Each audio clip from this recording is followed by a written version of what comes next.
अल्हम्दुलिल्लाह वहदा वस्सलातु वस्सलामु अला मन ला नबिय्य बअदा। वअऊज़ु बिल्लाहि मिनश शैतानिर रजीम। बिस्मिल्लाहिर रहमानिर रहीम। शहरु रमज़ान अल्लज़ी उन्ज़िला फ़ीहिल क़ुरआन हुदल लिन्नास व बय्यिनातिम मिनल हुदा वल फ़ुरक़ान। बिस्मिल्लाहिर रहमानिर रहीम। रब्बि इश्रह ली सदरी व यस्सिर ली अमरी वहलुल उक़दतम मिन लिसानी यफ़क़हू क़ौली। मेरे अज़ीज़ सामिआत, आप सभी का दर्स कुरान मजीद में एक तहे दिल से खैर मक़दम है। अस्सलामु अलैकुम व रहमतुल्लाहि व बरकातुहू। उम्मीद है आप सब बख़ैर आफ़ियत होंगी। अल्हम्दुलिल्लाह। उम्मीद है आपके रोज़े और इबादत आपके प्लानिंग और एक्सपेक्टेशन के अकॉर्डिंग चल रहे होंगे। उम्मीद करें। अल्हम्दुलिल्लाह। अल्लाह ताला से दुआ है कि वो आप सभी की इबादत और सियाम को कबूल करे। अल्लाह ताला आपकी सारी दुआओं को कबूल करे और इस बाबरकत महीने में आप सभी की, इनफैक्ट हम सभी की मग़फ़िरत फ़रमा दें। आमीन या रब्बल आलमीन। तो दर्स कुरान में कौन सी सूरा चल रही थी? सूरा मुमिनून। और हम लोग लास्ट टाइम सूरा मुमिनून की कौन सी आयत तक मुकम्मल कर चुके थे?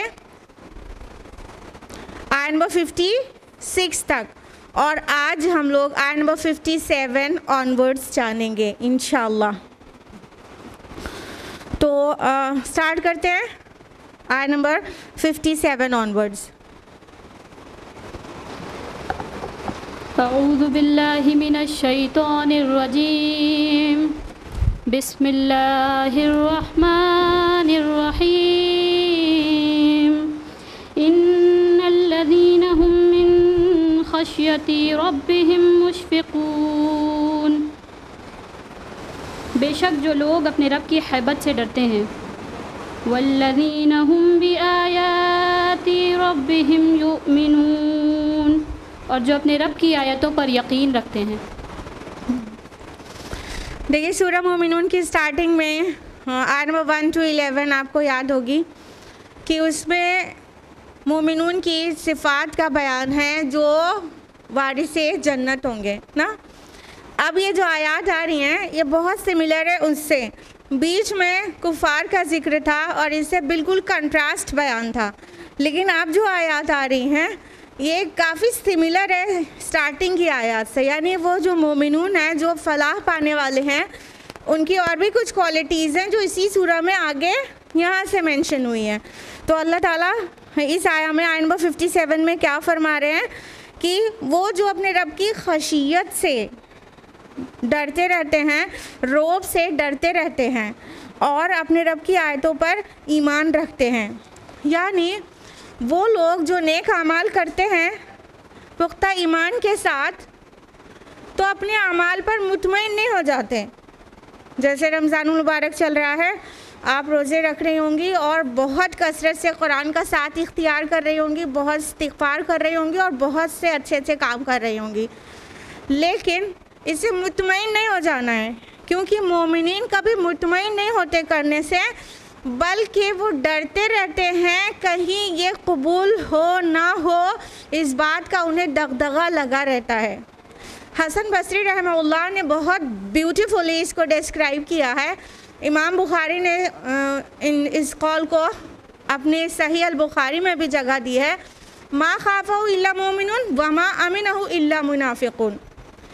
जो अमन से है वो मुनाफिक है एक्चुअली, और जो खौफ में है वही मोमिन है।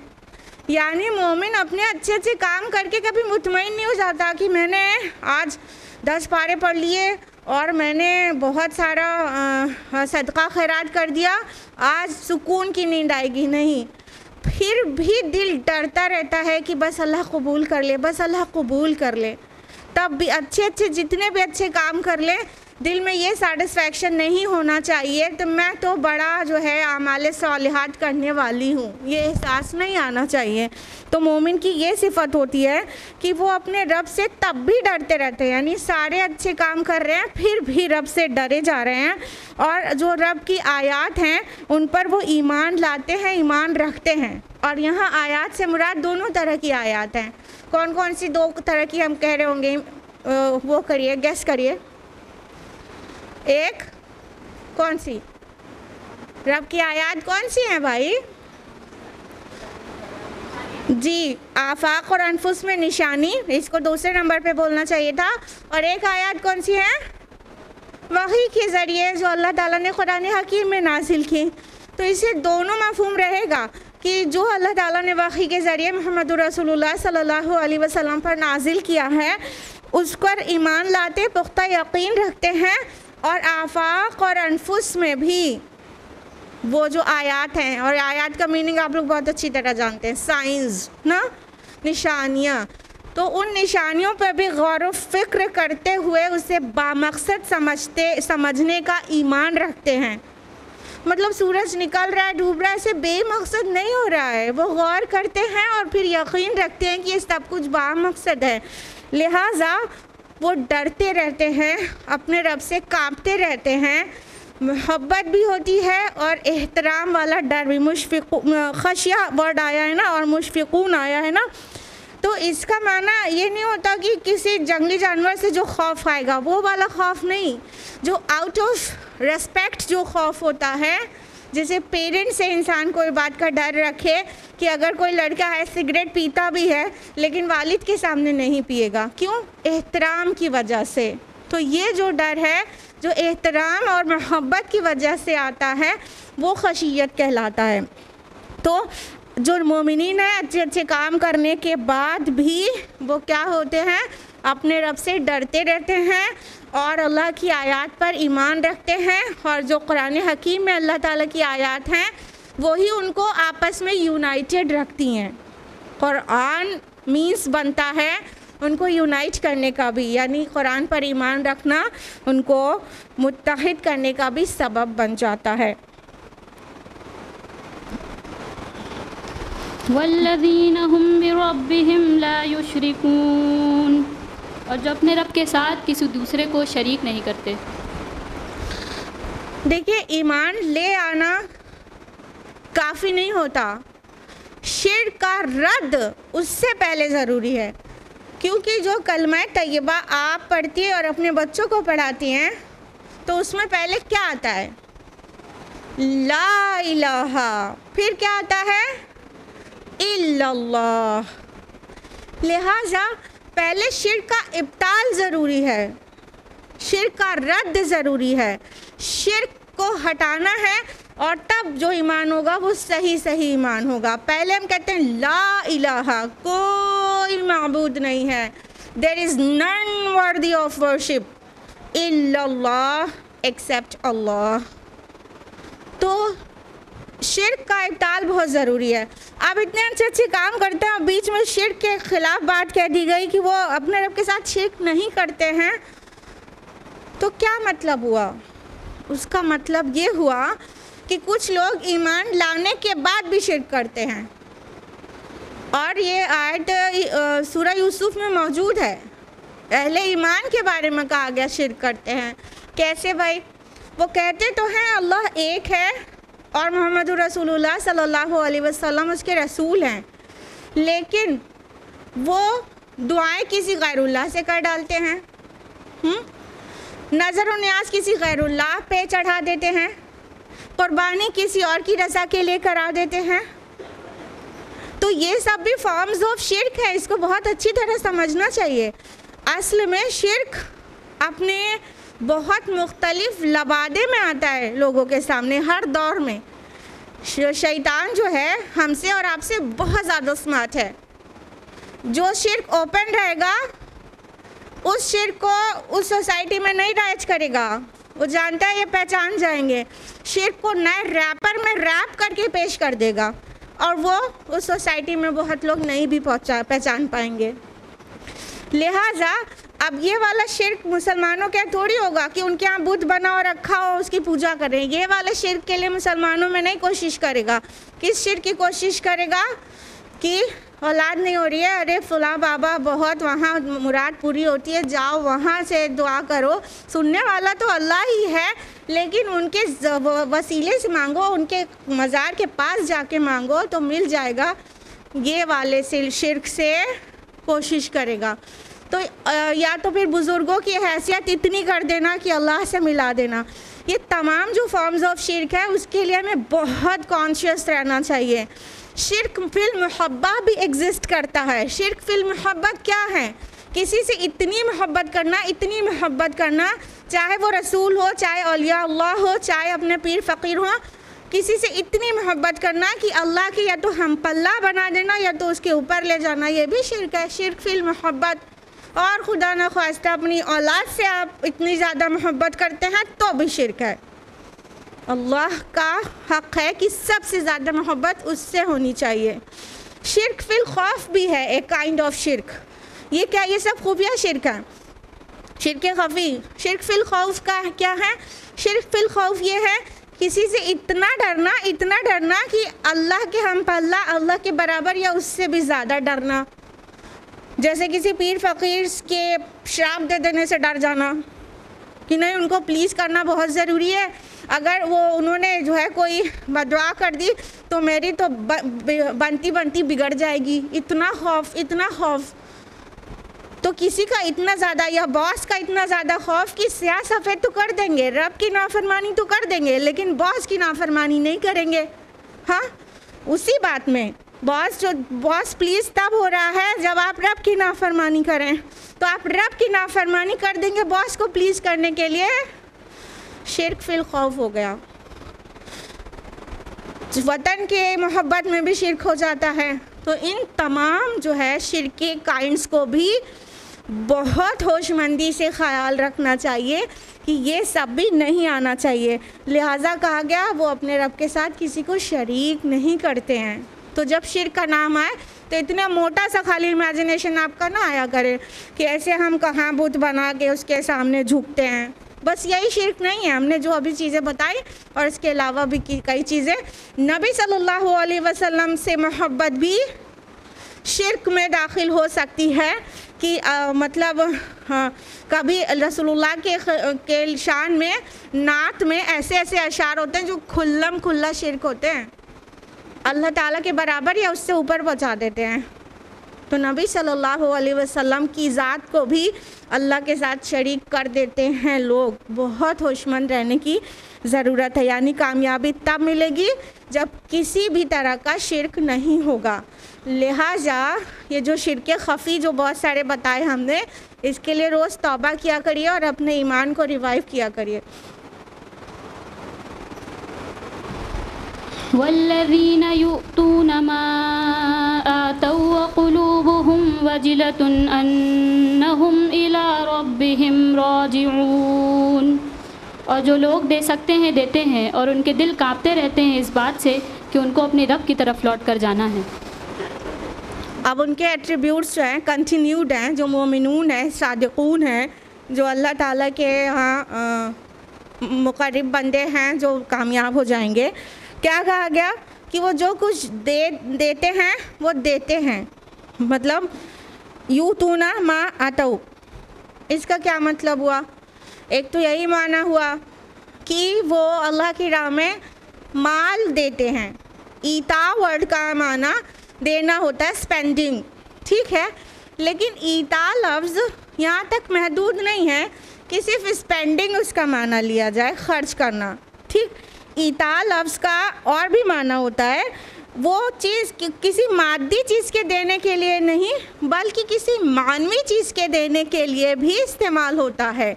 जैसे कि अरब में कहा जाता है आतई तो मिन नफ्सिल क़बूल, इसका मतलब होता है किसी शख्स की इताअत कबूल कर लेना। अब ये मानवी अंदाज में आ गया ना, तो अब ये सभी चीज़ कहेंगे, यानी किसी की इताअत में आ जाते हैं और नेकियां करते हैं और कुर्बानियाँ देते हैं और ख़िदमत देते हैं, जो भी सर्विस है वो देते हैं।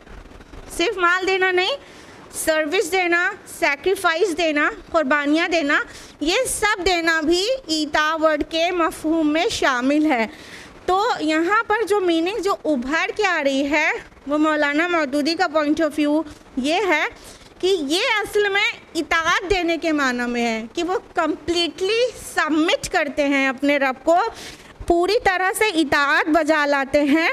और वो जो है इसी वजह से उनके दिल बहुत सहमे हुए होते हैं कि हम चाहे कितना भी कर लें, लेकिन उनको ये डर रहता है कि हमें लौटना अपने रब की तरफ है, कहीं ये सब काबिल कबूल हमसे है कि नहीं। अब इसके लिए आयशा रज़ियल्लाहु अन्हा ने क्या समझा और क्या सवाल किया ये बता देंगे तो आपको बहुत ज़्यादा क्लियर हो जाएगा। इस आयत पर आयशा रज़ियल्लाहु अन्हा ने ये सवाल किया रसूलुल्लाह सल्लल्लाहु अलैहि वसल्लम से कि क्या ये उन लोगों की बात है जो डरते रहते हैं, सहमे रहते हैं, मुशफ़िक़ून हैं और अपने रब की तरफ पलटने से एकदम कांप जाते हैं, तो क्या ये वो लोग हैं जो चोरी करते हैं और ज़िना करते हैं और शराब पीते हैं? तो अल्लाह के नबी सल्लल्लाहु अलैहि वसल्लम ने फरमाया नहीं, वो रातों को उठते हैं, नमाज़ें पढ़ते हैं, रोज़े रखते हैं और खैरात करते हैं, लेकिन डरते इसलिए रहते हैं कि कहीं ये कबूल ना हो। तो समझ आ गया कि अब ये देना माना सिर्फ माल नहीं है कि दिन में माल दें और रात में चोरी करें, नहीं, सब कुछ करते हैं, लेकिन जो डर है उनके अंदर का वो इसलिए है कि कहीं कबूल ना हो। तो अब देखिए इसके नेगेटिव के भी एक्सट्रीम पर नहीं जाना चाहिए कि सब कुछ करने के बाद भी इतना रो रहे हैं कि कबूल ना हो तो कि अपने को निडाल कर दिया, अपनी पॉजिटिव एनर्जी का लॉस कर दिया, नहीं, बल्कि जो इस्लाम का नज़रिया है वो ये है कि अल ईमान बैनल खौफ वर रजा, ईमान खौफ और उम्मीद के दरमियान में है। तो डरना भी चाहिए लेकिन अच्छी उम्मीद भी अल्लाह से करना चाहिए। अभी पॉइंट क्लियर हो गया? डरना चाहिए लेकिन अल्लाह से अच्छी उम्मीद करना चाहिए, लेकिन मेरा रब बड़ा रहीम है, उसकी रहमत को हम महसूस भी नहीं कर सकते हैं, हम एक्सप्लेन भी नहीं कर सकते, इतना रहीम है और इतना गफूर है, इतना माफ़ करने वाला है, लिहाजा वो कबूल कर लेगा।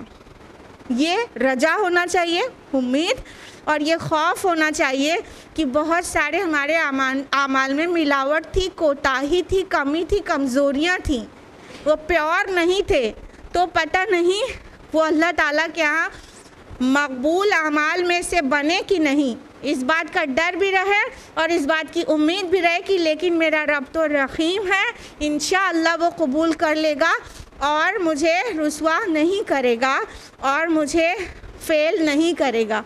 ये दोनों के दरमियान में जब रहेंगे तो सही सही ईमान है, ठीक है। लेकिन अगर एकदम इधर चले जाएं कि उम्मीद ना रखें, सिर्फ खौफ ही, तो भी इंसान हलाक हो जाएगा ना खौफ के मारे और अपनी पॉजिटिव एनर्जी का लॉस कर देगा, रो रो के बेहोश हो जाएगा ना। तो उम्मीद भी रखना और उम्मीद भी एक्सट्रीम पे नहीं जानी चाहिए, सारे कर्म करो अल्लाह तो रहीम है। उम्मीद और खौफ दोनों का बैलेंस ज़रा सा भी बिगड़ेगा तो डिस्ट्रक्शन है। इन दोनों का बैलेंस सही सही बनाए रखेंगे तो सही ईमान है, ठीक है। तो इसको समझना चाहिए। उमर रज़ियल्लाहु अन्हु ने देखिए उनकी ह्यूमिलिटी देखिए, उमर रज़ियल्लाहु अन्हु कितने उनके वजह से कितने काम हुए, मतलब सारी दुनिया के लिए जो सबसे फ्रूटफुल लीडर कोई हो सकता है रसूलुल्लाह सल्लल्लाहु अलैहि वसल्लम के बाद तो वो उमर रज़ियल्लाहु अन्हु है। कितनी फतूहात, कहाँ तक इस्लाम फैलना और कितना स्मार्ट लीडरशिप ना, ये सारा कुछ, कितनी खिदमत दे के दुनिया से गए, लेकिन जाते जाते उनका जो अपने आप का इवैल्यूएशन था वो ये था कि अगर अल्लाह ताला मुझे इधर और उधर दोनों के बीच में ना इनाम दे ना सज़ा दे, दोनों के बीच में भी रख दे तो ठीक है। सुभान अल्लाह।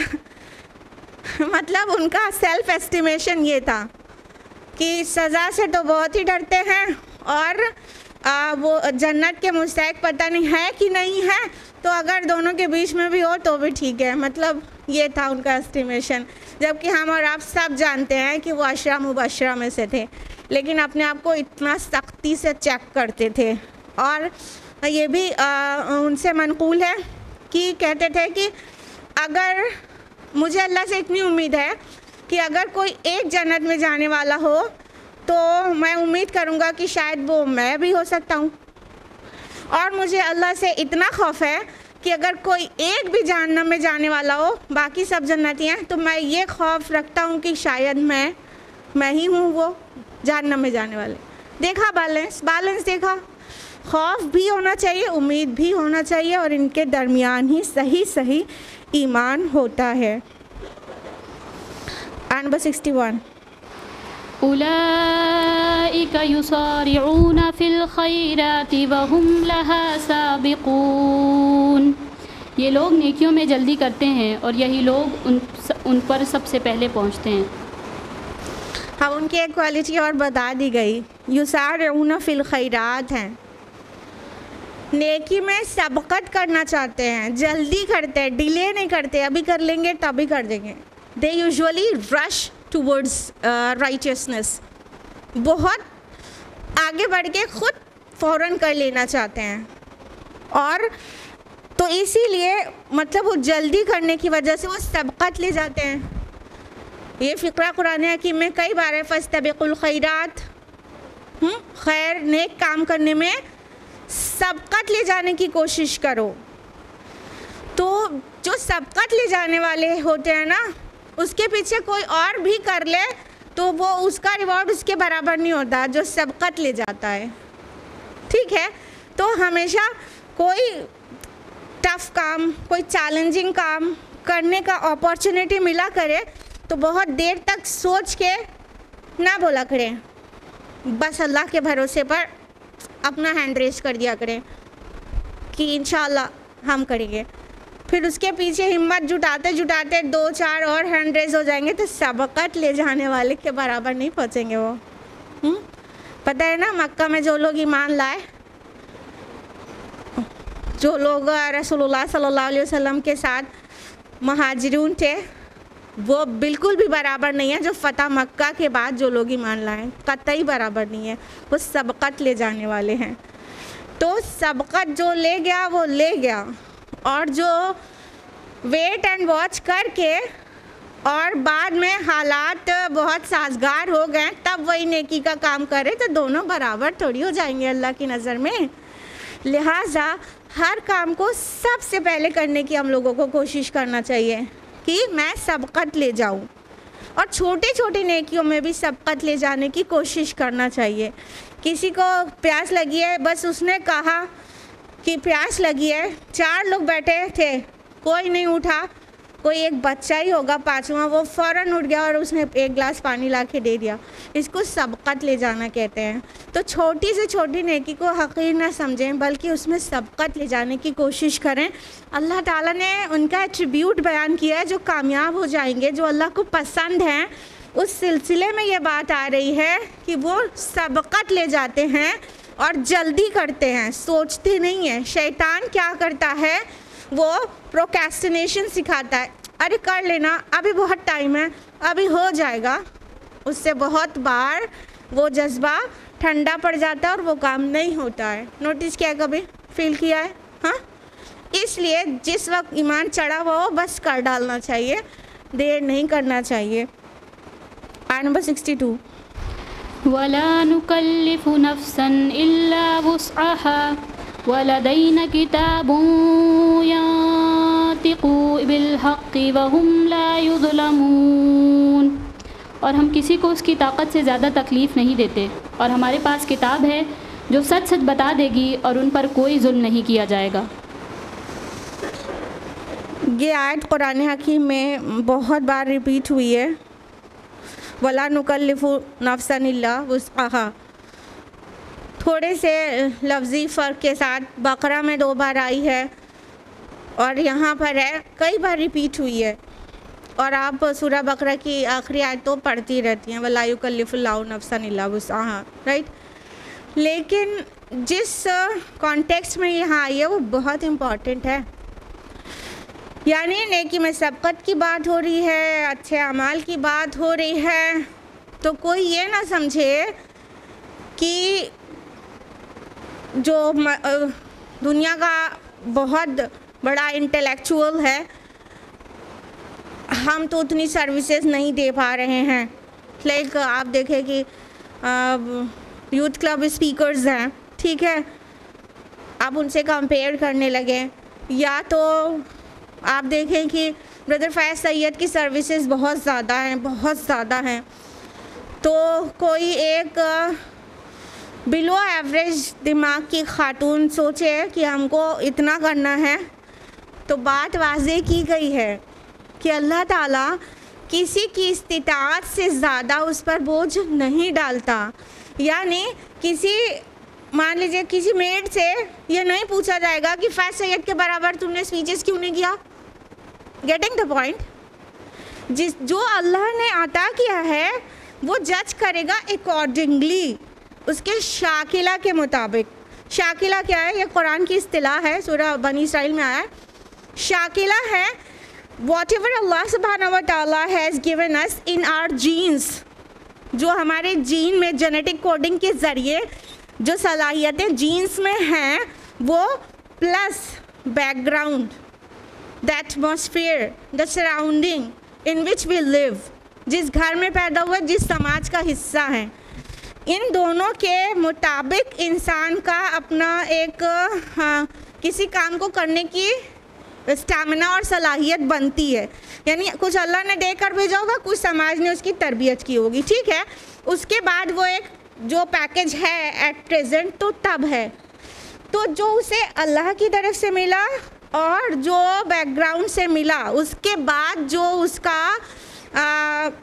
इंटेलेक्चुअल और उसका एजुकेशनल लेवल है, उसके अकॉर्डिंग उससे एक्सपेक्ट किया जाएगा कि उसने कितना किया। Getting the point? कि इंसान बहुत ज़्यादा ज़हीन है, मान लो पोस्ट ग्रेजुएट है, फिर उससे कहो कि कुरानिक अरबिक सीख लो, तो वो कहे अरे वो अरबी तो बहुत डिफ़िकल्ट है, वो हमसे नहीं हो रहा है, बहुत ज़्यादा कठिन है। तो भी पोस्ट ग्रेजुएशन करने के लिए कठिन नहीं थी, वो कठिन नहीं था। अरे इंजीनियर्स और डॉक्टर्स को अरबिक टफ लग जाती है, क्या मेडिकल करना इतना आसान है? इंजीनियरिंग करना इतना आसान है? और कुरानिक अरबिक पढ़ने के लिए 6 महीने का कोर्स करने बोल दो तो डिफ़िकल्ट हो जाता है। ये है वो पॉइंट जो हम आपको समझाना चाह रहे हैं। Whatever Allah subhanahu wa ta'ala has given us, He will question us accordingly। जब हम एक चीज़ में अपनी ज़हनी सलाहियत को इतना एक्सेल करके इतनी दूर पहुंचा सकते हैं, तो दूसरी चीज़ में एकदम से हम मज़लूम क्यों बन जाते हैं। और जो वाक़यातन जिसको ज़हनी सलाहियत अदना दी गई हैं, तो उससे नहीं सवाल होगा कि अरबिक के प्रोफेसर क्यों ना बन गए तुम, कुरान के प्रोफेसर क्यों ना बन गए तुम। समझ गए? जितना अल्लाह ने अता किया है उसके अकॉर्डिंगली वो क्वेश्चन करेगा, उसके अता के ख़िलाफ़ वो क्वेश्चन नहीं करेगा। जब ज़्यादा दिया है तो ज़्यादा सवाल करेगा, कम दिया है तो कम सवाल करेगा और बहुत रेलिवेंट होगा। यूँ कह लीजिए कि हमारे जो अमाल हैं और हमारा जो इंटेलेक्ट है वो सब कंप्यूटर में फीड हुआ है, और अल्लाह ताला का सुपर कंप्यूटर जो वहाँ पर है वो उससे जज करेगा कि क्या दिया गया था और क्या करके दुनिया में आया है। उसके अकॉर्डिंग उसको मैच करते हुए उसका क्वेश्चन बना देगा। समझ गए? तो जो कुछ दिया गया, चाहे इंटेलेक्चुअल लेवल, एजुकेशनल लेवल और सोसाइटी और द पेरेंट्स और व्हाटसोएवर, जो भी चीज़ उसको अल्लाह ताला ने दी है, अंदर से भी बाहर से भी, उसके बाद उसकी एक पर्सनालिटी बनी ना, तो अब उसके बाद वो क्या कर सकता था उसके हिसाब में जज किया जाएगा। और उसे एहसास होना चाहिए कि जब वो दुनिया के लिए इतना कुछ करने के लिए उसका दिमाग इनफ है, तो फिर आखिरत के लिए थोड़ा भी कोशिश करने के लिए उसका दिमाग एकदम कुंद सहन कैसे हो जाता है, कैसे हो जाता है।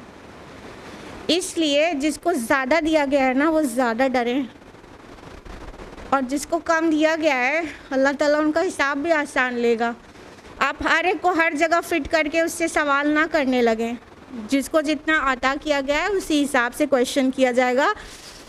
This is the essence of the आया कि अल्लाह ताला किसी की ताकत से ज़्यादा उस पर जिम्मेदारी नहीं देते, बोझ नहीं डालते, और जो कुछ है सब एक किताब में दर्ज है। अब यहाँ किताब से मुराद नामा आमाल है, यानी जो अभी हमने आपको बताया कि आपकी सलाहियतें भी चिप्स में हैं, कंप्यूटर में हैं, और आपके प्रोविजंस भी चिप्स में हैं, कंप्यूटर में हैं, और दोनों मेमोरीज जो रोम चिप हो, रैम चिप हो, वॉटएवर, दोनों को रिलेट करके सुपर कंप्यूटर कैलकुलेट करके बता देगा। तो वो सारा सुपर कंप्यूटर अल्लाह ताला के पास है। तो वो सब कुछ जो कुछ है इंसान को दिखा दिया जाएगा रोज़े आखिरत, तो एकदम फड़फड़ाने लगेगा। सूरह काफ के आयत नंबर 49 आपका होमवर्क है, जाके पढ़ लीजिएगा कि जब गुनाहगार देखेंगे ना कि नामा अमाल उनके सामने लाया जाएगा तो कहेंगे हाय खराबी, इसमें तो सब कुछ है, कोई चीज़ इसमें से छूटी ही नहीं है। तदब्बर करिएगा इस आयत को कि इसमें से कुछ भी छूटा ही नहीं है। जो भी करतूत किए थे, अच्छे हो चाहे बुरे, वो सब कुछ उसमें रिकॉर्डेड होगी। तो उनकी स्किल्स भी, उनके प्रोविजंस भी उसमें रिकॉर्डेड होंगे। तो इंसान को अपने आप को पहचानने की कोशिश करना चाहिए। जिस तरह वो दुनिया में बढ़ बढ़ के कामयाबी की सीढ़ियाँ चढ़ता चला जाता है और एक से एक एग्जामिनेशन वो क्रैक करते करते कहीं पहुंच जाता है, उसी तरह आखिरत के लिए भी और दीन के लिए भी एक्सेल करने की कोशिश करना चाहिए। अगर वो दुनिया में कोई कामयाब इंसान बन गया है तो उसके अंदर वो पोटेंशियल था कि वो आखिरत में भी जन्नत का हाई ग्रेड अचीव कर सकता था, लेकिन उसकी कुंद जहनी की वजह से वो लूज़र हुआ जा रहा है। ठीक है, तो ये बात कही गई है इस आया में, आया नंबर 63। बल कुलूबुहुम फी गमरतिम मिन हादा वलहुम अअमालुम मिन दूनि ज़ालिका हुम लहा आमिलून। बल्कि उनके दिल खयानत में पड़े हुए हैं इस दीन से, और उनके सिवा और अमाल भी है उनके जो ये करते हैं। अल्लाह ताला ने फरमाया उनके दिल गमरा में हैं। गमरा मीन्स क्या होता है? गहरे पानी को कहते हैं, और गहरे पानी के नीचे अंधेरा होता है। मतलब ये हुआ कि उनके दिल बिल्कुल गफलत की इंतहा पर डूबे हुए हैं। वो बिल्कुल their hearts are deep and deep in the deep state of unconsciousness. वो बिल्कुल भी कोई हीड दे ही नहीं रहे हैं, वो कोई भी अटेंशन दे ही नहीं रहे हैं।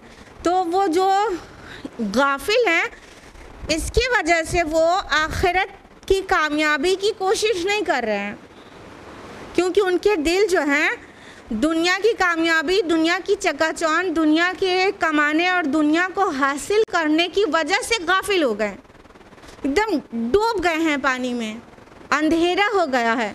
अब उन्हें आखिरत की चमक दिखाई नहीं दे रही है, जिसकी वजह से वो क्या है, बिल्कुल अंधेरे में गफलत में चले गए हैं। तो उनके जो भी अमाल हैं वो उसकी वजह से ख़राब है।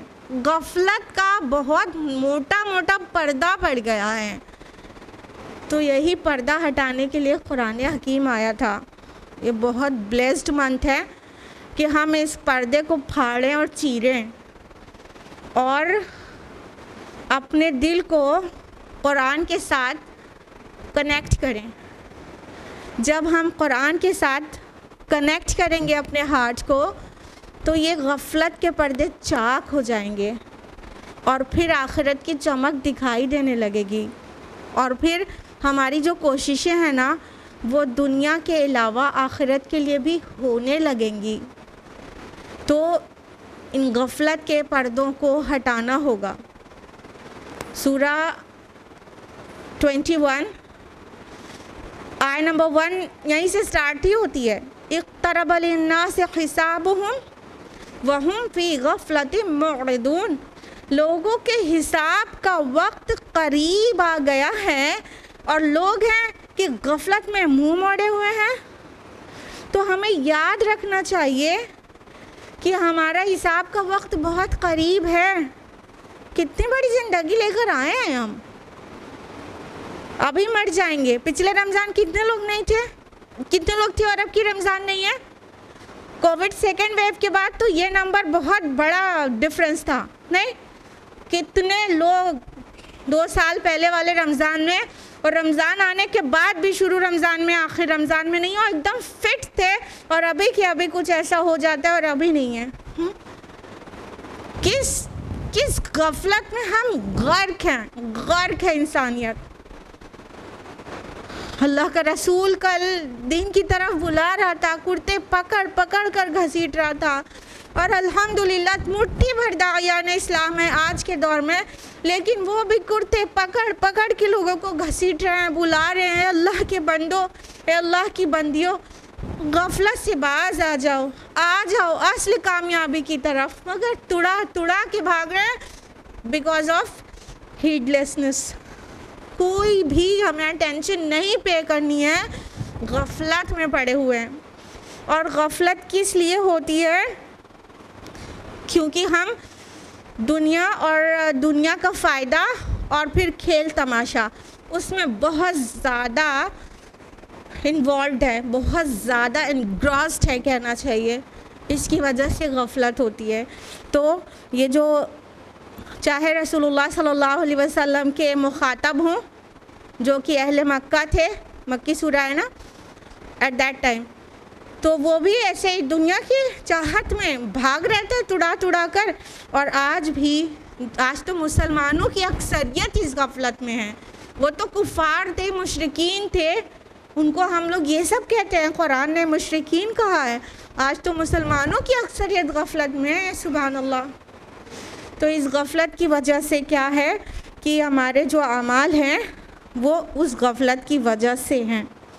आयत नंबर 64, हत्ता इज़ा अख़ज़ना मुतरफ़ीहिम बिलअज़ाबि इज़ा हुम यजअरून, यहाँ तक कि जब हम उनमें से खुशहाल आदमियों को पकड़ लेंगे अज़ाब में तो वो चिल्ला उठेंगे, ला तजअरुल यौमा इन्नकुम मिन्ना ला तुंसरून, आज मत चिल्लाओ, तुमको हमसे कोई मदद नहीं मिलेगी। देखिए ये जो एलीट पीपल होते हैं, यहाँ मुतरफ़ीन जो आया है, मुतरफ़ीहिम आया एक्चुअली, और ये इजाफत की वजह से नून हट गया है मुतरफ़ीन का। तो ये मुतरफ़ीन कौन होते हैं? बार बार बताते रहते हैं, ये एलीट पीपल होते हैं, फाइनेंशियल एलीट, सोशली एलीट। तो ये जो खुशहाल लोग होते हैं ना सोसाइटी के, सबसे ज़्यादा फसाद यही फैलाते हैं एक्चुअली। तो अल्लाह ताला इनको सबसे पहले एड्रेस कर रहा है, क्योंकि बाकी लोग तो इनके फॉलोवर्स होते हैं ना, ब्लाइंड फॉलोवर्स। तो ये जो एलीट पीपल है ना, उनको अल्लाह ताला खाली एड्रेस कर रहे हैं, वरना तो गलती तो सभी लोग कर रहे हैं उनके पीछे पीछे। जो उनको ब्लाइंडली फॉलो कर रहे हैं वो भी गलती कर रहे हैं, वो भी गफलत में आ गए, लेकिन ये उनके लीडर्स हैं ना, लीडर्स हैं। तो अल्लाह ताला कह रहे हैं कि जब हम ये एलीट पीपल को, ये खुशहाल लोगों को, हर समाज के खुशहाल लोग सबसे पहले फसाद पैदा करते हैं, तो उनको जब हम अज़ाब में पकड़ लेंगे, अज़ाब में पकड़ लेंगे मतलब वही आफ्टर डेथ है, तो फिर वो क्या करने लगेंगे? बिलबिलाने लगेंगे, चीखने चिल्लाने लगेंगे। ला तजअरून कहा गया ना, ला तजअरुल यौम, आज मत बुड़बुड़ाओ, आज चीखो चिल्लाओ मत। जानवर को जब सज़ा मिले, तकलीफ़ हो, तो जैसे चीखता है वो लफ्ज़ इस्तेमाल किया गया है यहाँ पर।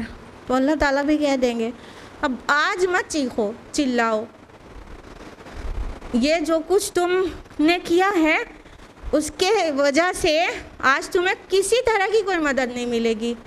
ना अल्लाह के फरिश्ते तुम्हारे मददगार होंगे, ना अल्लाह के अंबिया तुम्हारे मददगार होंगे, ना दुनिया के दीगर मोमिनीन और दायान इस्लाम जो तुमको हमेशा बुलाते रहते थे, कोई मदद नहीं करेगा। चीखो चिल्लाओ मत, और अगर चीखो चिल्लाओ भी तो तुम्हारा कुछ नहीं मिलने वाला है। तो ये एलीट पीपल को वार्न किया गया है, फिर उसके पीछे ब्लाइंडली जो फॉलो करते रहें वो सब अपने आप इसके एड्रेसीज हो गए। लेकिन वो लीडर्स हैं ना, तो उनकी इतनी बुरी कंडीशन होगी वहाँ पर कि उसको मंजर कशी की गई है कि फिर चीखेंगे चिल्लाएंगे। यहाँ पर पहले तो सबको गुमराह करने में सबसे आगे थे और अब उनको तकलीफ़ पहुँची। वो तो दुनिया में बहुत ज़्यादा तकलीफ़ में रहे भी नहीं थे, दुनिया में तो ऐशो आराम में रहे थे। फिर अचानक जब उनको तकलीफ़ मिलना शुरू होगी तो वो गरीबों से ज़्यादा चिल्लाएंगे। वो तो बहुत आयशो इशरत में रहा करते थे, महलात में रहा करते थे और ठंडक में और एसी में रहा करते थे। तो अल्लाह ताला कहेंगे चिल्लाओ मत, कोई फ़ायदा नहीं होगा तुम्हारे चिल्लाने से। तुम्हारा जो दुनिया का निज़ाम था ना, सारे खुद्दाम तुम्हारे एक आवाज़ बल्कि एक इशारे पे भाग के आते थे और तुम्हें सर्व करते थे, कोई नहीं आने वाला आज, चिल्ला लो। तुम्हारे जो खुद्दाम जो हैं नेक होंगे वो जन्नत में हैं और तुम जो यहाँ पर भुगत रहे हो वो भी आके तुम्हारी मदद नहीं करेंगे। आज तो तुम्हें ये झेलना ही होगा जो कुछ तुमने अपने लिए कमाया है। आयत नंबर 66। क़द कानत आयाती तुतला अलैकुम फकुंतुम अला आक़ाबिकुम ताकिसून। मेरी आयत तुमको पढ़कर सुनाई जाती थी और तुम उल्टे पाँव फिर जाते थे। मुस्तकबिरीन बिही सामिरा तहजरून, तकब्बुर करते हुए इसको कहानी समझकर छोड़कर चले जाते थे। अब उनको याद दिलाया जाएगा कि दुनिया में ऐसा नहीं था कि पैगाम नहीं पहुंचा था तुम्हारे तक, पैगाम पहुंचा था, लेकिन क्या हो गए तुम? अला आक़ाबिकुम तनकिसून। तनकिसून लफ्ज़ जो है आया है नून काफ सॉद से। नुकूस कहते हैं किसी चीज़ से पीछे हट जाने को, मतलब टर्न हो जाने को, बैक करके दिखा देने को। तो अल्लाह ताला फरमाएंगे ऐसा थोड़ी है कि तुमको अचानक अजाब में पकड़ लिया गया है, नहीं नहीं। इन कॉन्टेक्स्ट बात करें दैट टाइम की, तो हमारा नबी तुम्हें बुलाता था, तुम्हें बुलाता था, हमारी आयत पढ़ पढ़ कर सुनाता था, तुम्हारा तज़किया करने की कोशिश करता था, तुम पर कलामुल्लाह की तिलावत करके उससे प्रीच करने की कोशिश करता था। लेकिन तुम क्या करते थे? तुम गुरूर के साथ, अकड़ के साथ बैक दिखा देते थे। यहाँ नंबर 67 में जो सामिरन तहजुरून लफ्ज़ आया है, तो सामिरन का समर का मतलब होता है रात की तारीकी और समरा का मतलब होता है रात के सोने से पहले जो किस्सा गोई होती है, स्टोरी टेलिंग, वो। यानी जब तुमको हमारी आयत सुनाई जाती थी हक़ की तरफ बुलाने के लिए, एक तो तुम बैक दिखा देते थे, दूसरा तुम क्या करते थे? किस्सा गोई में इन्वॉल्व थे। देखिए हर दौर में स्टोरी टेलिंग किसी न किसी फॉर्म में रहा है सोर्स ऑफ एंटरटेनमेंट।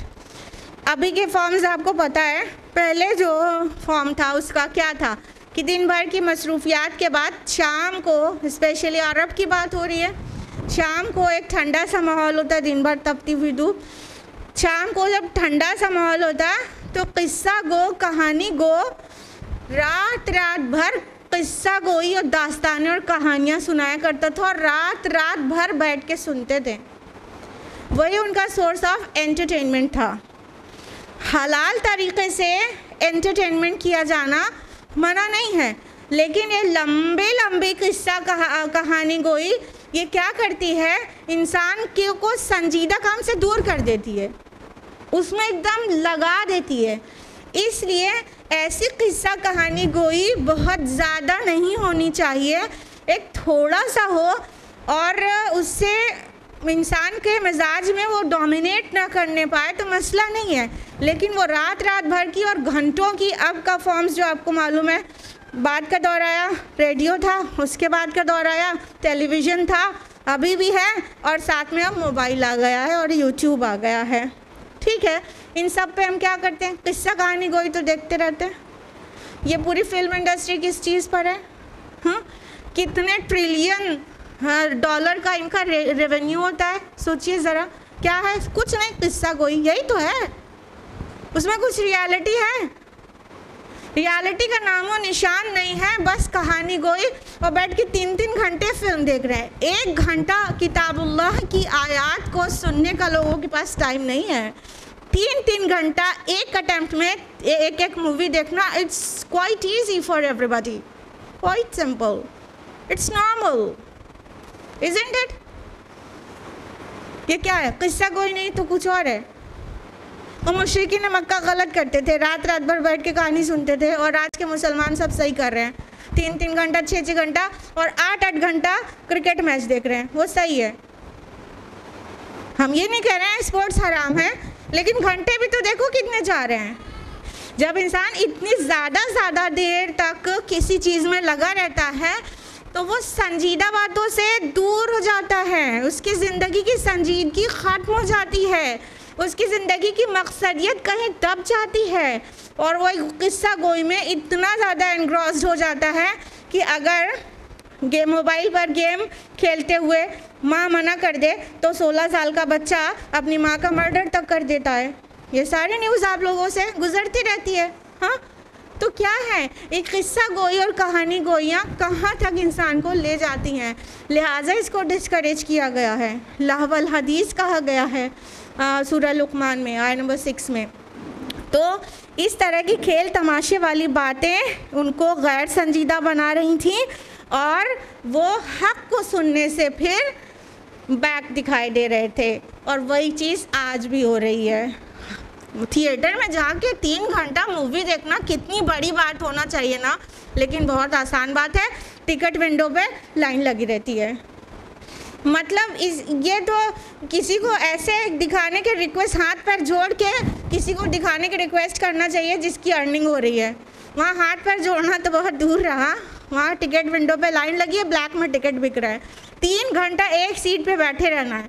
अभी अल्लाह रसूल की बात हो, 3 घंटा एक सीट पे बैठ रहे हैं तो कमर में दर्द रहता है हमारे, तो हमारे पैर में दर्द रहता है, तो मेरी तबीयत सही नहीं रहती है, तो कितने सारे बहाने तैयार हो जाएंगे।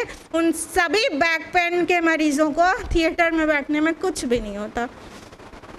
ये डिफरेंस आ जाता है बहुत ज़्यादा लग़्व में इन्वॉल्व होने से। तो यही वो कर रहे थे, तो कुरान से संजीदगी उनकी ख़त्म हो गई थी, और वो क्या कर रहे थे, कतराने लगे थे और फहश कलामी करने लगे थे। यहाँ पर जो लफ्ज़ तहजुरून आया है, अगर ये हज्र से है तो इसका मतलब होता है कतराना, निकल जाना। हिजरत वर्ड आपके लिए मारूफ़ है। और अगर ये हुज्र से है तो इसका मतलब होता है बदज़ुबानी करना, बुड़बुड़ाना, फहश कलामी करना।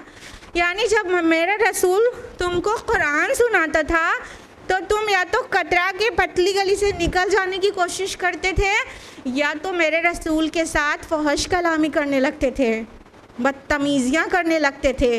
और बुढ़ापे से जो इंसान बुड़बुड़ाता है वो उसके माना में भी आता है, और बुड़बुड़ाने लगते थे। और बस इनको तो यही काम है। इस तरह आज भी दायान इस्लाम ये सारे पेन बर्दाश्त करते हैं। जब नबी जैसा काम करेंगे तो नबी वालों पेन बर्दाश्त तो करना ही होगा। तो ये सारे पेन से गुज़रते हैं आज के भी दाई अल्लाह कि अल्लाह की तरफ बुला रहे हैं, तो इनकी तो पीछे पड़ जाते हैं, तो इनको तो और कुछ सूझता नहीं है, तो इनको तो और, जबकि इंसान को देखना चाहिए कि बात को पहुंचाने वाला उसके रिटर्न में मांग क्या रहा है। किसी को जज करना है, ये देखो कि कुरान पहुंचाने वाला रिटर्न में मांग क्या रहा है, क्या कह रहा है, माला माल कर दो हमको, क्या सोने के ताज मांग के पहन रहा है।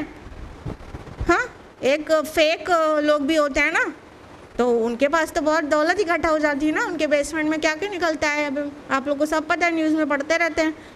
तो जो फेक लोग होते हैं वो धनी होते चले जाते हैं, लेकिन जो दाई अल हक़ होते हैं वो तो नहीं धनी होते चले जाते, और ना ही वो चीज़ सुनाने और बताने, एक एक कॉन्सर्ट करने का कोई चार्ज मांगते हैं क्या? दर्स कुरान में आने का टिकट लेते हैं आप लोग? लेते हैं? कितने का टिकट लगता है दर्स कुरान में आने का? As simple as that. It's really quite simple to जज कि हक़ की तरफ बुलाया जा रहा है कि दौलत कमाने के लिए बुलाया जा रहा है। हाँ, तो जब पहुंचाने वाला कुछ उसके रिटर्न में मांग नहीं रहा है, तो मतलब आसानी से आप भरोसा कर सकते हैं। तो फिर पेट दिखाना, इस्तिकबार करना, इस्तिकबार का माना भी समझ लीजिए। अच्छा, मुस्तकबिरीन आया है ना यहाँ पर। इस्तिकबार और तकब्बुर में थोड़ा सा डिफरेंस होता है। तकब्बुर उस चीज़ को कहते हैं कि किसी के पास पावर हो फिर उसका शो ऑफ करे, और इस्तिकबार इस चीज़ को कहते हैं कि कोई पावर चाहे, तो वो कोई पोजीशन चाहे, उसको इस्तिकबार कहते हैं। ठीक है, यानी अहले मक्का को बड़ा फ़ख्र था ना इस बात पर कि हम तो हाजियों को पानी पिलाने वाले, हम तो काबा के मुतवल्ली हैं, चले आए हमको बताने। यानी वो बड़ाई जो है अपनी चाह रहे थे, हमारी है बड़ाई, थी नहीं, चाह रहे थे कि बड़ाई हमारी होनी चाहिए, तुम्हारी क्यों कर। तो वो बड़ाई चाह रहे थे, तो वो इस्तिकबार करके पलट जाते थे, नहीं हम खुद ही बहुत अच्छे काम करते हैं, हम तो हाजियों को पानी पिलाते हैं, खाने काबा के मुतवल्ली हैं हम। उनके अंदर इस्तिकबार था, इसलिए बैक दिखा देते थे। नेक्स्ट आया, अफलम यद्दब्बरुल क़ौल अम जाअहुम मा लम यअति आबाअहुमुल अव्वलीन। तो क्या उन लोगों ने कलाम इलाही में गौर नहीं किया, या उनके पास कोई ऐसी चीज़ आई है जो उनके पहले बड़ों के पास नहीं आई थी। अल्लाह ताला उनको गौर व फिक्र की दावत दे रहे हैं कि जो कलाम हमारा रसूल पेश कर रहा है उस पर गौर करो। क्या ये गौर नहीं करते कि ऐसी कौन सी नई नवेली चीज़ आ गई है जो इनके अगलों के पास नहीं आई थी। यानी ये अपने आप को दीन इब्राहीमी पर कहते हैं, तो क्या इब्राहीम अलैहिस्सलाम को सुहूफ नहीं मिले थे? इससे पहले कि अम्बिया को, रसूलों को किताबें नहीं मिली थी? कौन सी नई नवेली चीज़ आ गई है? क्या ये गौर नहीं करते उस कलाम पर कि इस कलाम का मिजाज तो वही है जो आसमानी कलाम का हुआ करता है। एक तो इस अंदाज में इसको समझ सकते हैं, दूसरा इस तरह भी समझ सकते हैं क्या ये कलाम को अल्लाह के रसूल जो कलाम पेश कर रहे हैं सल्लल्लाहु अलैहि वसल्लम, इस कलाम पर गौर नहीं करते? क्या इनको सिर्फ इस बात की ज़िद है कि बनु इस्माइल में इससे पहले कोई किताब नहीं आई तो अब आ गई है तो हम नहीं मानेंगे? किस बात की ज़िद है इनको? क्या मतलब अपने को कहते तो है दीन इब्राहिमी पर और बनु इस्माइल से यहाँ पर पहली बार, उसके पहले तो सारे रसूल बनु इसराइल से आए ना, तो बनु इस्माइल में पहला कोई रसूल आ गया इस्माइल अलैहिस्सलाम के बाद, तो सिर्फ इसलिए नहीं मानेंगे कि ये बनु इस्माइल से आया है और ये पहला रसूल है। रियलिटी ये है कि अहले अरब, अहले मक्का यहूद को बुरा भला कहते थे। हर एक तो अपने को सबसे ऊंचा समझता है, कल भी ऐसे ही ताज भी है ना। तो अहले मक्का और अहले अरब पूरे यहूद को बुरा भला कहते थे और कहते थे, उनमें आयत निकालते थे कि इनके पास मूसा है, इनके पास किताबें हैं, तब भी ये लोग ऐसे हैं। अगर हमारे पास कोई रसूल आ जाए तो हम दिखाएं कि हम कैसी इताअत करते हैं। ये बड़बोलापन करते थे। अब आ गया रसूल, अब दिखा दिया उन्होंने कैसी इताअत की उन्होंने। तो अल्लाह ताला कह रहे हैं क्या गौर नहीं करते कि ये बनु इस्माइल से उनके पास कोई किताब आई है, लेकिन क्या है कि वो इस जिद में आ गए हैं कि ये कौन सा नया कलाम आ गया, ये कौन सी नई बात पैदा हो गई, ये कौन सा नया दीन निकाल लिया, जबकि वो कोई भी नया दीन नहीं था। हर रसूल ने सबसे पहली दावत तौहीद की दी है, वही मोहम्मद रसूलुल्लाह सल्लल्लाहु अलैहि वसल्लम भी दे रहे थे। नेक्स्ट आया, अम लम यअरिफू रसूलहुम फहुम लहू मुनकिरून। या ये अपने रसूलों को नहीं पहचानते जो इनको नहीं मानते। अब उनके ऊपर एक बहुत बड़ा तंज किया गया है। क्या ये रसूल को नहीं पहचान पा रहे हैं जो उसका इनकार कर रहे हैं? क्या वो बताइए, क्या रसूल की सदाकत उनके सामने पूरी तरह से रिवील नहीं हो चुकी थी? क्या रसूल की अमानतदारी उनके सामने पूरी तरह से एक्सपोज नहीं हुई थी? क्या रसूल का किरदार, उनका अखलाक, उनका सबसे मुमय्यज़ होना पूरे मक्का में नहीं साबित हो गया था उनको?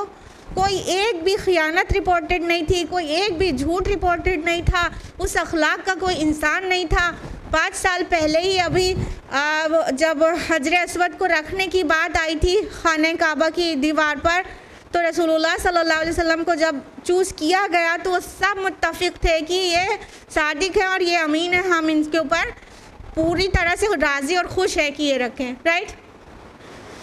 सब कुछ जानते थे ना नबी की सदाकत, उसके बाद भी वो नहीं मान रहे थे। तो अल्लाह ताला कह रहे हैं कि ये रसूल को पहचान नहीं पा रहे हैं।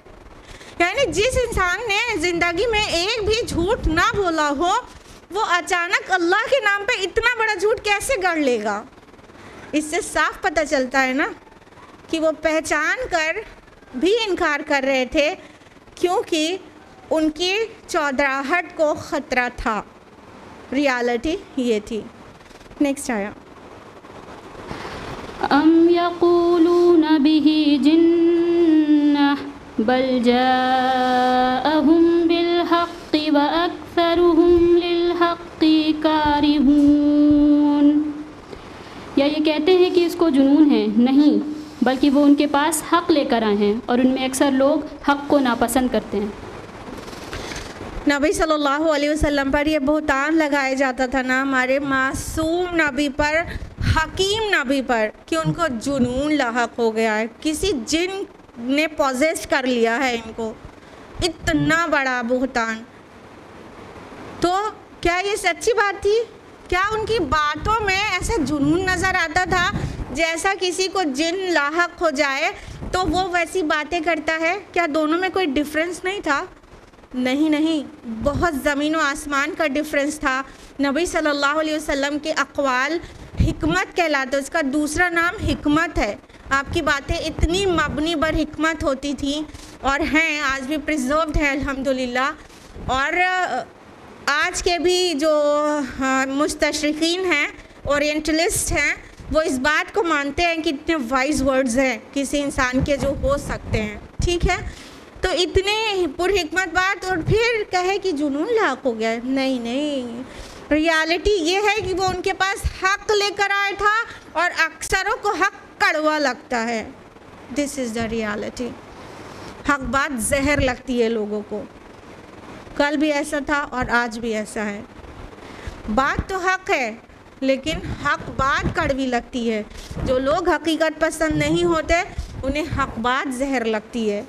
तो इस बात के लिए हमें और आपको अपने आप को चेक करना चाहिए कि क्या किसी की सच्चाई से और किसी की हक़ पसंदी से हम मुतमईन हैं और फिर भी उसकी बात नहीं मानते क्योंकि उसका हक़ हमारे ख़िलाफ़ जा रहा है।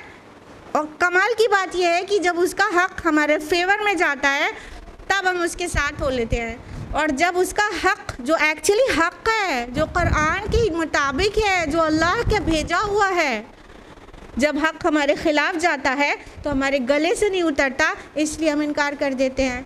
तो मेजॉरिटी कल भी हक़ को कड़वा जानती थी, मेजॉरिटी आज भी हक़ को हज़म नहीं कर पाती। नेक्स्ट आया, वलवित्तबअल हक़्क़ु अहवाअहुम लफसदतिस समावातु वल अर्दु वमा फ़ीहिन्ना बल आतैनाहुम बिज़िक्रिहिम फ़हुम अन ज़िक्रिहिम मुअरिदून। अगर खुदाए बरहक उनकी ख्वाहिशात पर चले तो आसमान व ज़मीन और जो उनमें है सब दरहम बरहम हो जाए, बल्कि हमने उनकी नसीहत उनके पास पहुंचा दी है तो वो अपनी नसीहत से मुंह फेर रहे हैं। बेशक अब अल्लाह ताला ने वाज़े कर दिया, अगर हक़ इनकी इत्तबा करने लगे। अब यहाँ हक़ से मुराद वो तमाम चीज़ें हैं, अल्लाह के फ़ैसले, कुरान हकीम, ये सारी और दीन इस्लाम। तो अगर ये अल्लाह की वही, अल्लाह का की तरफ से आया हुआ हक़ इनकी पैरवी करने लग जाए तो ज़मीन और आसमान का तो पूरा निज़ाम ही दरहम बरहम हो जाए। अगर रिश्वत को इनको अच्छी लगती है, रिश्वत को जायज़ और ईमानदारी से कमाई को गलत कर दिया जाए, झूठ बोलना इनको इसका फ़ायदा होता है, झूठ को का जवाज़ दे दिया जाए और सच को डिस्करेज किया जाने लगे। अगर ये वादा खिलाफ़ी में अपना फ़ायदा देखते हैं तो अगर वादा खिलाफ़ी अलाउ कर दी जाए वगैरह वगैरह वगैरह, पूरा इनका जो चाहते हैं, जैसे LGBT का फेवर करना शुरू कर दिया जाए, ठीक है। क्यों उनको आज बुरी लग रही है ना, जहर लग रही है ना ये बात कि क्यों खाली ऑपोजिट जेंडर में मैरिजेस हों और कॉमन जेंडर में, सेम जेंडर में मैरिजेस क्यों नहीं, उनको कड़वा लग रहा है। अब यही अल्लाह ताला की तरफ से कानून बन जाए कि सेम जेंडर में भी मैरिजेस ठीक है, अलाउड है, जैसे कि कई कंट्रीज़ अलाउ कर रहे हैं, और गे लेस्बियंस ये सब सही कर रहे हैं, होमोसेक्सुअलिटी अच्छी चीज़ है। ये तो यही चाह रहे हैं ना, कानून यही बन जाए, और बहुत जगह बन गया। तो अगर हक इनका ताबेदार हो जाए तो ज़मीन और आसमान का सारा निज़ाम बिगड़ जाए। बताइए क्या समाज में कुछ चीज़ों से, सोसाइटी में क्या पाकबाजी बचेगी, कुछ चीज़ों से क्या वहाँ का सिस्टम और इंसाफ बचेगा। पूरा सब कुछ बिगड़ जाए और सारा तवाज़ुन, सब चीज़ बिगड़ जाए। तो हक इनका पैरोकार नहीं बनेगा, हक ही रहेगा, इनको हक का पैरोकार होना पड़ेगा, अदरवाइज़ पूरा सिस्टम दरहम बरहम हो जाए। तो अल्लाह ताला कह रहे हैं हम तो इनको ये नसीहत कर रहे हैं, लेकिन ये असल में नसीहत से मुंह मोड़ रहे हैं। आज के लिए इतना ही। अल्लाह ताला से दुआ है कि हम सभी को तौफीक दे कि हम मोमिनून सादिकून वाली सिफ़ात अपने अंदर जज्ब करें, और हम चाहे तकलीफ़ में चाहे आसानी में हक़ को कबूल करें और हक़ की पैरवी करें, ना कि अपनी ख्वाहिशात की पैरवी दूसरी तरफ से कराना चाहें। अल्लाह ताला से दुआ है कि वो हम सभी को कुरान मजीद पढ़ने, समझने, गौर व फिक्र करने और अमल करने और गैरों तक पहुँचाने की तौफ़ीक़ अता फ़रमाए। आमीन या रब्बल आलमीन। व आखिरु दावाना अल्हम्दुलिल्लाहि रब्बिल आलमीन। वस्सलामु अलैकुम व रहमतुल्लाहि व बरकातुहू।